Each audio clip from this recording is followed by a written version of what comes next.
Private hospital का bill insurance cover करूगी कि नहीं? मुख्यमंत्री सहज योजना कार्ड हैगा, फिर कोई टेंशन नहीं, थोड़ा सारा ट्रीटमेंट कैशलेस है। बिना पैसिਆਂ ਦੇ? जी हाँ। ਹਰੇਕ ਨਾਗਰਿਕ ਜਿਹੜਾ ਹੈ ਉਹ ਮੁੱਖ ਮੰਤਰੀ ਸਿਹਤ ਕਾਰਡ ਜਦੋਂ ਬਣ ਗਿਆ ਤਾਂ ਉਹ 10 ਲੱਖ ਰੁਪਏ ਦਾ ਮੁਫਤ ਤੇ ਕੈਸ਼ਲੈਸ ਜਿਹੜਾ ਇਲਾਜ ਕਰਾਉਣ ਦੇ काबिल भी होगा, एलिजिबल भी होगा। पंजाब सरकार लेकर आई है दुनिया की पहली सेहत योजना। अब पैसे के कारण पंजाब का कोई भी नागरिक बढ़िया इलाज से वंचित नहीं रहेगा। सेहत का हक सबके लिए। दिल्ली में जब से भारतीय जनता पार्टी की पिछले 11 महीनों से सरकार बनी है, जब से दिल्ली की जनता के ऊपर लगातार ये एक विपदा की तरह दिल्ली की जनता के ऊपर टूट पड़ी है। चाहे वो अरविंद केजरीवाल जी की सरकार के द्वारा बनाए गए मोहल्ला क्लिनिकों को, जो लोगों के मोहल्ले के अंदर उनको इलाज उपलब्ध कराते थे, घर के पास एमबीबीएस डॉक्टर की सुविधा उपलब्ध कराते थे, चाहे उन 250 से ज्यादा दिल्ली में मोहल्ला क्लिनिकों को बंद करने की बात हो, चाहे दिल्ली के अंदर गरीब आदमी झुग्गी झोपड़ी को उजाड़ने की बात हो, रेहड़ी पटरियों को उजाड़ने की बात हो, लगातार भारतीय जनता पार्टी की सरकार दिल्ली की आम जनता पर, गरीब जनता पर एक विपदा की तरह टूटने का काम कर रही है। और यह दिखाता है कि भारतीय जनता पार्टी गरीबों की सरकार नहीं है, दिल्ली के आम आदमी की सरकार नहीं है, दिल्ली के झुग्गी झोपड़ी ऑटो रिक्शा गरीब लोगों की सरकार नहीं है। यह सरकार केवल धन्ना सेठों की सरकार है, पैसे वालों की सरकार है। यह काम भारतीय जनता पार्टी ने करने का काम किया है। साथियों, जैसा कि अरविंद केजरीवाल सरकार ने दिल्ली के लोगों के लिए घर के पास मोहल्ला क्लिनिक की सुविधाएं उपलब्ध कराई, दिल्ली की जनता को कागज बनाने में, डॉक्यूमेंट बनाने के लिए फायदा पहुंच सके, उसके लिए डोर स्टेप डिलीवरी लागू करी। लेकिन आप सोचिए कि भारतीय जनता पार्टी की 4 इंजन की सरकार ने अभी दिल्ली में एक आदेश दिया और उस आदेश ने जनता के लिए एक आफत बनकर वो आदेश टूट रहा है। क्या है वो आदेश? साथियों, दिल्ली के 70 की 70 विधानसभाओं के अंदर राशन कार्ड के दफ्तर हैं, जहां पर दिल्ली की जनता अपना नया राशन कार्ड अप्लाई कर सकती है। कोई नाम करेक्शन कराना है तो नाम करेक्शन करा सकती है, कोई दुकानदार अगर राशन नहीं दे रहा है तो उसकी शिकायत कर सकती है, तो उसको अपने सबसे पास में विधानसभा के अंदर ये सुविधा उपलब्ध है, जिसको हम राशन दफ्तर एफएसओ, जहां पर जो हमारा ऑफिसर है एफएसओ, वो वहां बैठने का काम करते हैं और उनको वहां पर उनकी शिकायतों का निवारण जो हमारे राशन कार्ड धारक है उनका होने का काम होता है। लेकिन साथियों, भारतीय जनता पार्टी के एक आदेश ने दिल्ली के अंदर भूचाल खड़ा कर दिया। और आज मैं आपको बता दूं कि अभी विशेष भाई भी हमारे साथ हैं, हमारे विधायक जो करोलबाग से हैं, वो भी अपनी बात इसमें रखेंगे आगे। जैसा कि कोंडली विधानसभा, जो मेरी खुद की विधानसभा है कोंडली, उसका राशन दफ्तर अभी कल्याणवास हुआ करता था। अब वो राशन दफ्तर कल्याणवास से उठकर वहां से 15 किलोमीटर दूर दयानंद विहार में होगा। जहां तिल्लोपरी का राशन दफ्तर तिल्लोपरी विधानसभा में हुआ करता था, अब वो दयानंद विहार में होगा। जहां गांधीनगर का दफ्तर गांधीनगर में हुआ करता था, अब वो दयानंद विहार में होगा। ऐसे ही चाहे वो सुल्तानपुरी, किराड़ी, मंगोलपुरी के जो दफ्तर राशन के हुआ करते थे, अब वो शालीमार बाग में भेज दिए गए हैं। सदर बाजार विधानसभा के हमारे विधायक सोमदत्त जी, उन्होंने मुझे बताया है कि उनके यहाँ का दफ्तर भी अब गुलाबी बाग में हुआ करता था, अब वो कश्मीरी गेट से होगा। आप दूरी देखिए कितने कितनी दूरी।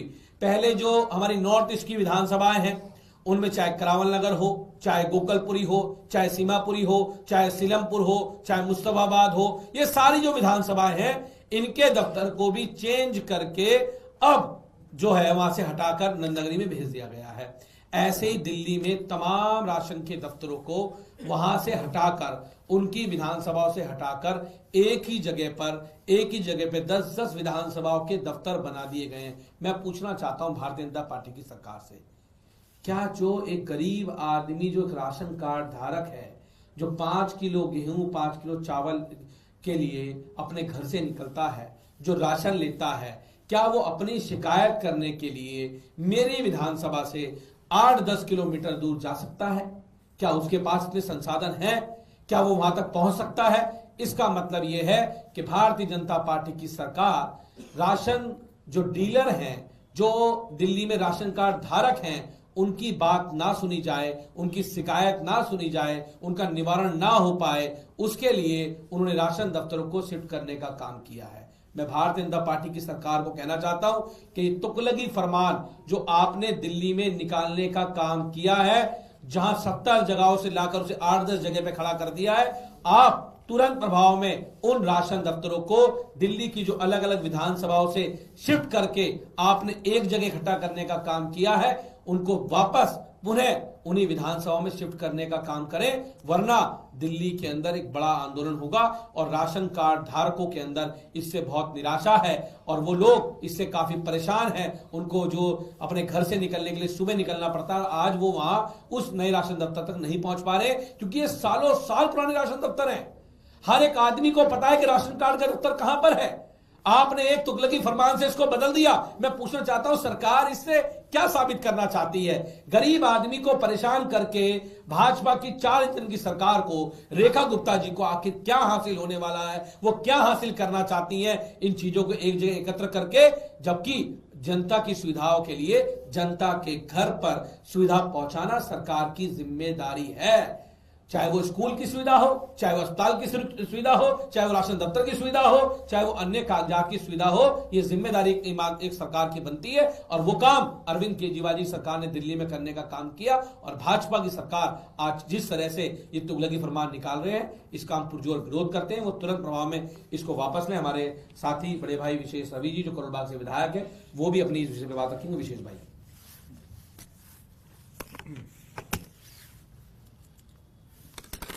देखिए, सरकार का काम आम आदमी का जीवन आसान करने का होता है और जब कोई नई सरकार आती है तो लोग ये उम्मीद करते हैं कि नई सरकार नई सुविधाएं लेके आएगी, नई योजनाएं लेके आएगी और उनको उनका आम आदमी का जीवन और कैसे बेहतर हो, कैसे और जीवन आसान हो, उस पर काम करेगी। लेकिन दिल्ली में जब से भारतीय जनता पार्टी की सरकार आई है, तब से दिल्ली के लोगों का, दिल्ली की आम जनता का जीवन मुश्किल पे मुश्किल होता जा रहा है। अभी हाल ही में जो उनका ये फैसला है, जिसमें उन्होंने जो FSO ऑफिस है, जो खाद्य आपूर्ति अधिकारी का जो कार्यालय जो हर विधानसभा में बना हुआ है, जहां पर लोग अपने राशन कार्ड से संबंधित काम कराने जाते हैं, उसका ऑफिस बंद कर दिया है। जैसे हम बताएं, करोल बाग के अंदर जो हमारा सालों से, वर्षों से, शायद लगभग 30-40 साल से इस स्थान के ऊपर टैंक रोड पे गली नंबर 10 माता रामेश्वर नगर में ये ऑफिस चल रहा था, उसको अचानक एक आदेश आया और अगले दिन वहां पर एक कागज चिपका मिला लोगों को कि ये ऑफिस यहां से बंद करके ITO शिफ्ट कर दिया है। करोल बाग से ITO कम से कम 7 से 8 किलोमीटर है। अब वहां ITO में अगर किसी को जाना है करोल बाग से, क्योंकि आप जानते हैं कि राशन कार्ड जो है वो वहां कौन जाता है? जो बेचारा गरीब आदमी है, जो डेली सुबह काम पे जाता है, शाम को कमा के लाता है, फिर उसके घर में खाना बनता है। अब उसको अगर करोल बाग से ITO जाना होगा तो पहले बस पकड़नी पड़ेगी या रिक्शा पकड़ना पड़ेगा या ऑटो पकड़ना पड़ेगा। फिर ITO मान लीजिए वो पहुंच भी गया तो पहले उसको पास बनवाना पड़ेगा, फिर वो पास बनवाएगा, पास बनवाने के बाद वो कमरा ढूंढेगा अधिकारी का, और अगर मान लीजिए कि उस दिन वो अधिकारी जिनसे उनको मिलने जाना है वो वहां नहीं मिले गलती से, तो फिर एक और दिन लगा के उनको पूरा जो है वहां जाके अपनी शिकायत करनी पड़ेगी। सरकार का जो इसमें ऑर्डर आया, जो हमने पढ़ा, उनका यह कहना है कि राशन दफ्तर से संबंधित सारे काम हमने ऑनलाइन कर दिए हैं, इसलिए हमने इसको अब राशन दफ्तर जो है उनको हम खत्म कर रहे हैं। चलिए, अच्छी बात है, आपने कहा आपको लगता है कि ऑनलाइन हो गए हैं, लेकिन समझने की ये बात है कि राशन दफ्तर से जो लोग जुड़े हुए हैं, जिनको काम करना होता है, वो आज भी ऑनलाइन फैसिलिटी से, ऑनलाइन की व्यवस्था से फ्रेंडली नहीं है। जो गरीब लोग हैं, बिल्कुल जो हैंड टू माउथ हैं, उनको नहीं पता कि ऑनलाइन व्यवस्था क्या है, कैसे अप्लाई करते हैं, कैसे जो है राशन कार्ड में नाम छुड़वाना हो तो उसके लिए अप्लाई करना होगा, कैसे जो है बाकी चीजें करानी होगी। अब हम ये मान भी ले कि किसी व्यक्ति ने साइबर कैफे जाकर अपने नए कार्ड के लिए या फिर अपने कार्ड में नाम चढ़वाने के लिए, कटवाने के लिए उसने अप्लाई कर दिया, तो ऑनलाइन अप्लाई करने के बाद भी तो उसको दफ्तर की जरूरत है। उसको पूछना है कि मेरा ये जो अप्लाई किया हुआ है कब तक बन के आएगा या नहीं बन के आएगा, या इसमें कोई कमी है। इसके अलावा राशन दफ्तर में अगर किसी को राशन की दुकान से राशन पूरा नहीं मिल रहा है, सामान आधा मिल रहा है, राशन गंदा मिल रहा है, तो उसके लिए शिकायत के लिए क्या कोई व्यक्ति जो है, मान लीजिए करोड़ बाग से शिफ्ट किया है, तो क्या कोई व्यक्ति जिसको राशन गंदा मिल रहा है वो करोड़ बाग से आईटीओ जाएगा शिकायत करने के लिए? तो ये जो फरमान है, ये जो आदेश है, वो बिल्कुल जो जनहित से जुड़ा हुआ नहीं है। जनता के विरोध में निकाला हुआ ये आदेश साफ प्रतीत होता है, क्योंकि राशन दफ्तर या किसी भी सरकारी कार्यालय का होने का मतलब सिर्फ वहां पर सुविधाएं जो मिल रही है सिर्फ वो नहीं है। जब इलाके के अंदर दफ्तर, सरकारी दफ्तर होता है, तो जो वहां बैठा अधिकारी है उस पर दबाव रहता है कि अगर मैंने काम नहीं किया, मैं सुबह ड्यूटी टाइम पे ऑफिस में नहीं आया, तो जनता मुझे आके पकड़ लेगी, जनता आके सवाल करेगी।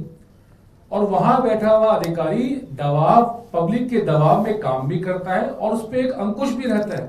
अब आपने उस ऑफिस को, जो लोगों की सुविधा जुड़ा हुआ ऑफिस है, उसको उठा के आपने 10-12 किलोमीटर दूर कर दिया, तो अधिकारी निरंकुश हो गया। उसको उस पर कोई दबाव भी नहीं है काम करने का, क्योंकि पब्लिक लीन खत्म हो गई उसकी। पब्लिक अगर रोजाना उससे आके नहीं मिलेगी, उससे बात नहीं करेगी, उससे सवाल नहीं करेगी, तो वो दबाव उस पर कैसे रहेगा काम करने का। और जब पब्लिक ऑफिस जो होते हैं वहां पर अधिकारी बैठते हैं, तो उनको डे टू डे पीरियड में उनके अधिकार क्षेत्र में आने वाले जो काम है, वहां क्या चल रहा है, उसकी सही जानकारी पब्लिक से मिलती है। अधिकारी जो है उसके पास जानकारी नहीं होती है, पब्लिक आके बताती है। जैसे हम एमएलए ऑफिस में बैठते हैं तो हम जितना राउंड ले पाते हैं, लेकिन सही जानकारी जो है हर जगह क्या हो रहा है, क्या चल रहा है, वो पब्लिक आके बताती है हमारे को।